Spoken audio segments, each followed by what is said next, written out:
새해에는 시민들의 발휘되는 교통정책에도 많은 변화가 있습니다. 인천시가 중점 추진 중인 정책을 발표했는데요. 어떤 내용들이 담겼는지 취재 기자와 자세한 이야기 나눠보겠습니다. 김지영 기자, 네. 이 새해 인천시가 추진하는 주요 교통정책들 어떤 것들이 좀 예정돼 있나요? 네, 먼저 지난 9월이었죠. 서울시가 월 6만 5천 원에 대중교통을 무제한으로 이용할 수 있는 기후 동행카드 도입을 발표했습니다. 네. 이후 대중교통 복지에 대한 관심이 높아지고 있는데요. 인천시도 새해부터 인천형 대중교통비 지원 사업을 도입합니다. 일명 인천형 K패스인데요. 네. 월 21회 이상 대중교통을 이용하는 시민들에게 이용 요금에 따라서 최소 20%에서 최대 53%까지 적립한 뒤 환급해주는 방식입니다. 네. 인천형 K패스는 2024년 상반기 중에 구체적인 계획을 수립한 뒤 하반기부터 본격적인 사업을 시행할 방침입니다. 네, 최대 환급률이 53% 정도라면 정말 혜택이 큰 것 같은데요. 네. 좀 기대해 볼 만한 것 같습니다. 인천시가 앞서 우리 서울시 기후동행카드에 동참하겠다라는 계획도 또 발표를 했죠. 네, 그렇습니다. 서울시 기후 동행카드와 연계해서 인천과 서울로 가는 광역버스를 무제한 이용할 수 있도록 할 계획인데요. 네. 이용 금액은 월 10만 원 수준이 될 것으로 보입니다. 광역버스로 매일 서울을 출퇴근할 경우 월 3만 원을 절약할 수 있고 1년이면 36만 원 이상을 절약할 수 있다는 계산입니다. 네, 서울로 출퇴근하시는 분들께는 정말 반가운 소식인 것 같습니다. 네. 또 이제 철도 사업 진행 상황에 대해서도 우리 시민들의 관심 아주 높은데요. 네. 특히 이제 광역 철도망 사업 어떻게 좀 진행이 되고 있습니까? 네, 인천시는 2024년도에 중점적으로 추진할 광역 철도망 사업 9가지를 제시했습니다. 네. 화면을 보면서 좀 설명드리겠습니다. 네. 첫 번째 사업은 인천발 KTX 사업인데요.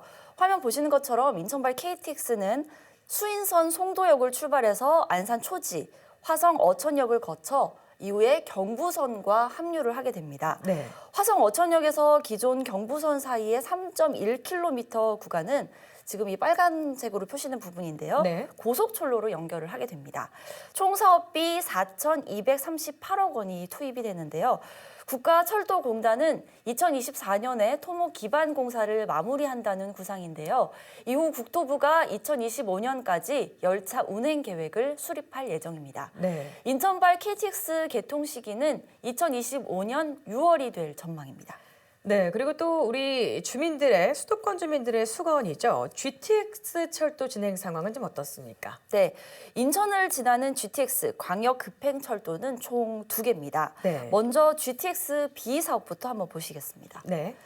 화면 보시면 인천 송도에서 인천시청과 부평을 거쳐 여의도와 서울역을 통과한 뒤 남양주 마석까지 이어지는 노선입니다. 네. 노선의 총 연장은 82.7km입니다. 이 사업은 민자사업과 재정사업이 혼용돼서 추진되는데요. 국토부는 2024년 상반기 중 실시 계획을 승인한 후 본격적인 공사에 착수한다는 계획입니다. GTX-B 개통 예정 시기는 2030년입니다. 네. 이 GTX-B 노선이 개통하면 인천 송도에서 서울역까지 28분 만에 이동할 수 있게 됩니다. 네, 그리고 GTX DY자 노선 역시 이제 또 우리 인천 시민들의 관심이 굉장히 높은 것 같습니다. 네, 그렇습니다.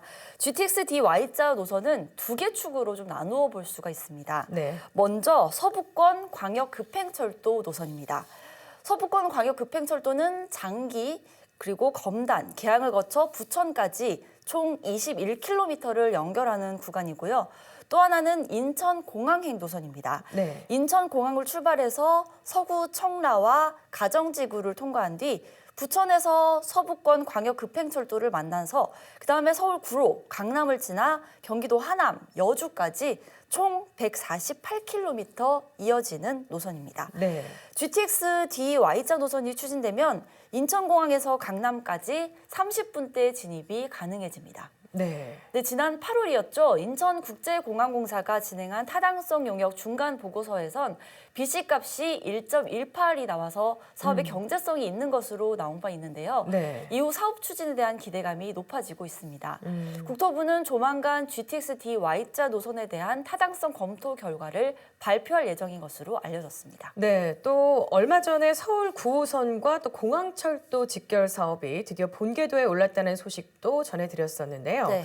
새해에는 이 사업이 좀 더 속도를 낼 것 같습니다. 네, 먼저 9호선과 이 공항철도 직결 사업에 대해서 다시 한번 간단하게 설명을 드리겠습니다. 네. 화면 보시는 것처럼 이 공항철도는 기존의 인천공항에서 서울역까지만 연결이 돼 있습니다. 네. 예를 들어서 인천에서 서울 강남에 있는 봉은사역으로 가려면 공항철도를 타고 가다가 김포공항역에서 한번 내려서 다시 9호선으로 갈아타야 하는 번거로움이 있었는데요. 네. 그런데 서울 9호선과 공항철도 직결 사업이 추진되면 별도의 환승 절차 없이 인천공항에서 강남까지 한 번에 갈 수 있게 됩니다. 네. 공항철도 출발역인 인천공항 제2터미널역부터 9호선 종착역인 중앙보훈병원역까지 총 80.2km를 연결하는 사업입니다. 이 사업이 추진되면 인천공항에서 강남까지 가는 열차가 35분에 한 대씩 편성이 되는데요. 인천 시민이 강남으로 갈 때도 편리해지고 또 서울에서 인천공항으로 갈 때도 환승 없이 편하게 갈 수가 있게 되는 겁니다. 네, 그러면 인천 시민들이 이 직결 열차를 언제부터 좀 이용을 할 수가 있게 되는 건가요? 네, 아직 시간이 좀 필요한데요. 네네. 9호선과 공항철도는 전기 신호 체계가 서로 다릅니다. 네. 직결 열차 개통이 필요한 전기와 신호 시스템을 갖추고 또 차량을 제작하고 구매, 또 시운전 과정까지 거치면 실제 직결 열차가 운행하기까지는 최소 4년 이상이 더 걸릴 것으로 보입니다. 네. 2024년 상반기 중에는 사업을 위한 용역 시행 방안을 결정한 뒤에 용역에 착수할 걸로 보입니다. 네, 이 밖에 또 진행 중인 다른 사업들 어떤 것들이 좀 예정돼 있나요? 네, 이 밖에 연수구 청학동에서 광명시까지 이어지는 제2경인선 사업의 경우에는 구로 차량기지 이전 계획이 백지화되면서 2024년 상반기 중으로 새로운 사업 방식을 결정할 방침입니다. 네. 또 1호선 인천역에서 구로역 구간의 경인전철을 지하화하는 사업은 오는 7월까지 추진 전략 수립 용역을 마무리한 뒤에 관련 특별법이 제정이 되면 종합계획을 수립할 것으로 보입니다. 네. 또 김포시와 인천시 간 노선 문제로 갈등을 빚고 있는 서울 5호선 검단 연장 사업 역시 조만간 중재안이 발표될 걸로 보여서 기대감이 높은 상황입니다. 네, 관련 소식 또 전해주시죠. 김지연 기자 수고하셨습니다. 네.